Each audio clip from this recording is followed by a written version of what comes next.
ایک دفعہ کا ذکر ہے کہ ایک بستی کے قریب پہاڑ پر ایک مارخور رہتا تھا۔ اس مارخور نے وہ پہاڑ اس لیے چنا تھا کیونکہ اس پہاڑ پر بہت سے چھوٹے بڑے اور زہریلے سانپ رہتے تھے جو اپنی خبیث حرکتوں سے دوسرے جنگلی جانوروں اور انسانوں کو تنگ کرتے رہتے تھے۔ جیسا کہ آپ جانتے ہیں کہ مارخور سانپ کو کھا جاتا ہے، تو ان سانپوں کا وہ شکار کیا کرتا تھا۔ آہستہ آہستہ پہاڑ پر بسنے والی انسانی آبادی اور تمام مخلوقات میں وہ مارخور مقبول ہوتا چلا گیا۔ لوگ اسے نجات دہندہ سمجھنے لگے اور اس سے پیار کرنے لگے۔ دوسری طرف سانپوں میں کھلبلی مچی ہوئی تھی۔ وہ دن رات مارخور کو ڈسنے کا سوچتے رہتے، مگر جیسے ہی کوئی اس کے قریب آتا مارا جاتا۔ پھر جب کوئی سانپ مارخور کے ہاتھوں مارا جاتا تو یہ بات ان کے خاندانوں میں بڑی عزت کی بات سمجھی جاتی تھی۔ جب کسی سانپ کے مرنے کی خبر آتی تو سب سانپ خوب روتے، آنسو بہاتے اور مرنے والے سانپ کے دوستوں اور رشتہ داروں کی اچھی خاصی مشہوری ہو جاتی کہ بیچارہ ظلم کے خلاف سچائی کی جدوجہد کرتا ہوا مارا گیا۔ آہستہ آہستہ جب ان سانپوں نے دیکھا کہ مارخور کو براہ راست مقابلہ کر کے مارنا ناممکن ہے تو انہوں نے ایک خطرناک منصوبہ بنایا۔ ایک مارخور اب ہر سانپ کے پیچھے تو نہیں جا سکتا تھا، تو انہوں نے سوچا کہ وہ ایک سانپ کو مارخور کے سامنے بھگائیں گے۔ جب وہ اس کا پیچھا کرے گا، اتنے میں دوسری سانپ انسانی بستی میں داخل ہو کر انسانوں کو تنگ کیا کریں گے، اور ایسا ہی ہوا۔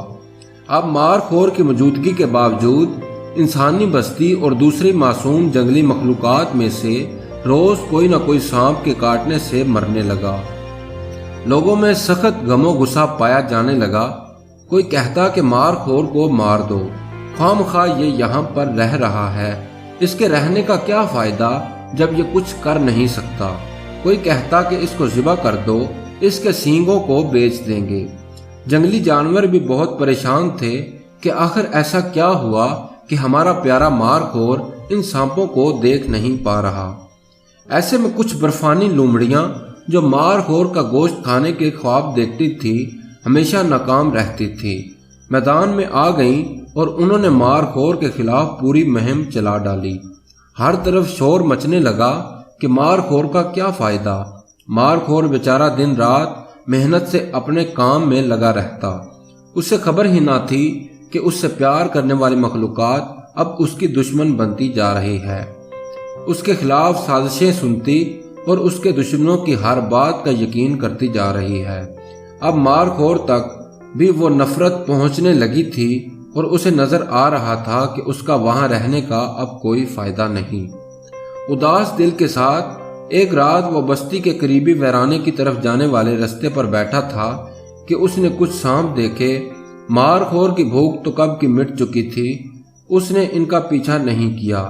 اب سانپوں کو بڑی حیرت ہوئی کہ یہ پیچھے کیوں نہیں آ رہا، اگر یہ جلدی نہ آیا تو بستی میں جانے والے سانپوں کو دیکھ لے گا اور ان کا پول کھل جائے گا۔ یہ سوچ کر وہ سانپ شور مچانے لگے، جان بوجھ کر اس کے آس پاس منڈلانے لگے۔ مارخور کو یہ بات کچھ عجیب لگی، وہ حقیقت جاننے سونے کا بہانہ کرنے لگا۔ اب ان سانپوں نے سوچا شاید اب ہمیں اس سے کوئی خطرہ نہیں رہا، کیونکہ اس کو اب اس کے چاہنے والوں کی حمایت حاصل نہیں رہی، تو انہوں نے اس پر آوازیں کسنا شروع کر دی اور خوشی سے ناچنے لگے۔ ناچتے ناچتے دوسرے سانپ بھی ان کے قریب جمع ہونا شروع ہو گئے، اور کچھ سانپ موقع غنیمت جانتے ہوئے بستی میں داخل ہونے لگے جنہیں مارخور نے دیکھ لیا۔ اب اس کی سمجھ میں ساری بات آ گئی۔ اس نے نہایت پھرتی سے قریبی سانپوں کو ختم کیا اور بستی میں داخل ہونے کی کوشش کرنے والے سانپوں کی گردن دبوچ لی۔ کہا جاتا ہے کہ اس رات سینکڑوں سانپ مارے گئے، اور برفانی لومڑیاں جو مارخور کے مرنے کے انتظار میں رالے ٹپکا رہی تھی پھر سے بھوکی رہ گئی۔ سنا ہے آج بھی اس علاقے میں سانپ ان مرنے والے سانپوں کی یادوں میں موم بتیاں جلاتے ہیں، اور لومڑیاں دوسری تمام مخلوقات میں خوب بن ٹھن بال کٹا کر جاتی ہیں اور مارخور کے خلاف باتیں کرتی ہیں۔ اس رات والے واقعے کو مارخور کی حیوانیت، ظلم اور درندگی بتاتی ہے